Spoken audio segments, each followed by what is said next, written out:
Amigos, pues tenemos aquí a la doctora María López Collada, quien también trabaja en el Centro Oncológico de Chihuahua, y el día de hoy nos hablará de la sedación paliativa. A ver, bienvenida nuevamente. Gracias, Blanca. Igualmente un placer estar aquí con ustedes. Pues cuéntenos qué es la sedación paliativa. Bueno, la sedación paliativa es reducir con medicamentos de manera intencionada el estado de conciencia de un enfermo que tenga un diagnóstico terminal, para reducir así los síntomas que hayan sido difíciles de tratar con alguna otra manera. Ajá, por ejemplo, en el caso de este corredor, creo que es Schumacher, ¿no? Que tuvo un problema de cuando estaba esquiando, pues se lastimó y todo, estaba muy grave, le indujeron el coma. Ahí sería sedación paliativa, doctor. No es exactamente lo mismo, porque según tengo entendido, pues el corredor era alguien sano. Simplemente tuvo un accidente y por eso tal vez tuvieron que inducir el coma y después estarlo vigilando de manera neurológica. Para nosotros usar la sedación paliativa tendríamos forzosamente que estar hablando de un enfermo terminal. Un enfermo terminal, ¿quién es? No simplemente es alguien que tenga, digamos, cáncer o SIDA en fases avanzadas, alguna demencia o alguna insuficiencia orgánica que no es trasplantable. Es alguien que por pronóstico sospechamos que va a vivir menos de 6 meses. En esas personas son en quienes se usa la sedación. Y en estos casos, ¿qué se aplica, doctora? Se aplican medicamentos hipnóticos de tipo benzodiazepinas, es con lo que se empieza. Son dosis pequeñas y son dosis bajitas, son dosis que normalmente se usan únicamente para tratar de que el enfermo esté dormido. ¿Sí? Que no tenga ese dolor, me supongo, tan fuerte, ¿verdad? Tan que fuerte. Hay dolores fortísimos que definitivamente, pues imagínense que esté sufriendo el paciente. Puede ser dolor, puede ser cualquier otro síntoma que haya sido ya declarado refractario. Sin embargo, un síntoma refractario es un concepto muy ambiguo. Para usted, si fuera una médica, una colega mía, para usted puede ser algo refractario y para mí no. Entonces, ¿cómo definimos que ese síntoma ya fue refractario? Tiene que haber un consenso, por lo menos por parte de 2 expertos en el tema. Los 2 estén de acuerdo que ese síntoma ya no se puede controlar de alguna otra manera y se induce la sedación paliativa. ¿Y en este caso se habla con los familiares y Sí. tienen que dar ellos el consentimiento? En caso de que el enfermo esté en condiciones de decidir por sí mismo, el enfermo es quien decide. Se tiene siempre que firmar un consentimiento informado, como cuando se va a hacer alguna cirugía o algún otro procedimiento médico. Sin consentimiento informado, por desgracia, los médicos no podemos hacer la sedación paliativa. Ahora, existe el consentimiento informado delegado también. Puede haber algún enfermo que ya no esté en condiciones de decidir y en ese caso es la familia la que decide. Y la familia debe de estar todos de acuerdo. ¿Y más o menos qué porcentaje de enfermedades, de pacientes con enfermedades terminales optan por la sedación paliativa? La sedación paliativa realmente es baja, son del 5 a 10% de los enfermos terminales que terminan en sedación paliativa.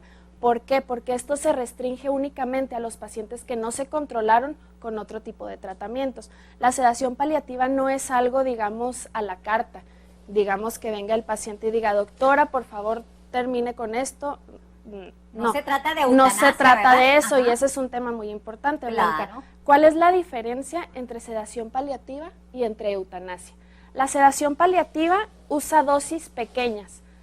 El criterio de éxito es el alivio del síntoma.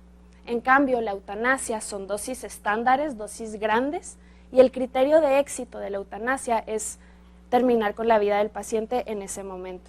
Podemos estar a favor de la eutanasia o podemos estar en contra, eso es abierto a un debate. Sin embargo, la eutanasia no es algo legal en México, entonces Claro aunque estemos de acuerdo con ella, no es algo que podemos actualmente. ¿Dónde está legalizada la eutanasia? O sea, ¿es el ayudar a bien morir? ¿Dónde, doctor? En algunos países europeos y en algunos estados de Estados Unidos, ni siquiera en todos los estados de Estados Unidos. Sí, ya ve que en Estados Unidos cada estado tiene sus leyes. propias leyes, ¿verdad? Ajá, existe aquí otro tema que también podemos tocar, que es el suicidio asistido.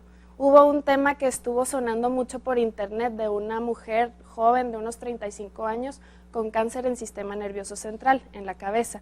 ¿Sí? Ella se fue a Oregon, que es uno de los estados donde está aprobado el suicidio asistido, y lo que se hace es dar, digamos, un frasco, una caja, con medicamentos que terminarán eventualmente con la vida de un paciente, y el paciente se lo lleva a la casa y se lo toma en el momento que él decida. En el estado de Oregon. Pues sí, definitivamente aquí, por ejemplo, la iglesia no está de acuerdo tampoco con la eutanasia, ¿verdad?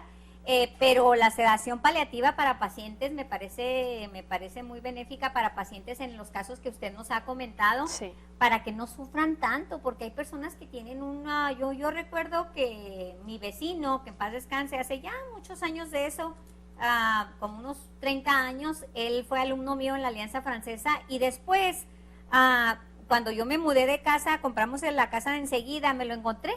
Y ahorita que decía la otra, que estaba ahorita la doctora, perdón, la señorita María Díaz, él siempre me decía, no tome de ese café, tome colombiano, y le voy a traer colombiano, y de repente me llevaba una lata de café colombiano. Y cuando yo me cambié a esa casa, él se enfermó de cáncer en el hueso, y pues prácticamente lo consumió, pero tenía unos dolores tremendos, que en ese entonces, yo le comentaba la vez anterior, que le traían la morfina del Paso, porque no había. No había. Ajá, así es. Y las sedaciones paliativas, ¿pueden ser de muchos medicamentos, doctora, o hay alguno en específico? Es el midazolam con el que se empieza. Puede haber que cambiemos, digamos, a propofol, o en caso de que la causa de nosotros iniciar una sedación paliativa sea que el paciente está muy agitado y no se controla con ningún otro medicamento, se usan medicamentos antipsicóticos. Ajá, y me supongo que son controladísimos, ¿verdad? Son controlados. Sí, son controlados. Y qué bueno que sean controlados, porque imagínense que cualquier persona tuviese acceso a esos medicamentos. Y pues qué interesante, doctora. Usted que es anestesióloga, ¿verdad? Siempre le pide al paciente que le diga a usted los riesgos antes, durante y después de la anestesia. Difícilmente un paciente pregunta eso, sin embargo se los decimos, aunque no lo pregunte, estamos obligados nosotros a decir los riesgos de una anestesia. Los riesgos en cuanto a una anestesia, muchas veces estamos pensando que si se le pasa la dosis de la anestesia, por cierto número de kilos ya puede haber algo fatal. En ese caso es erróneo. Si se administra un poco más de anestesia, lo único que va a pasar es que el paciente va a durar dormido un poco más de tiempo. Sin embargo, hay muchos otros riesgos que como anestesiólogos tenemos que estar pendientes, ahí todo el tiempo cuidando al paciente, la presión, el oxígeno, el corazón, etcétera. Pues me da un gusto enorme que esté aquí, nos hable de este tema y créame que yo me siento muy complacida de que nos acompañe. Igualmente, Blanca, muchas gracias. Porque es una gran doctora de ahí del Hospital Ángeles también. Y pues el teléfono de ella, del Centro Oncológico, es 614-180-3800, ¿verdad? 180-3800. Pues muchísimas gracias a la doctora María López Collada por tenerla aquí, por traernos tanta información.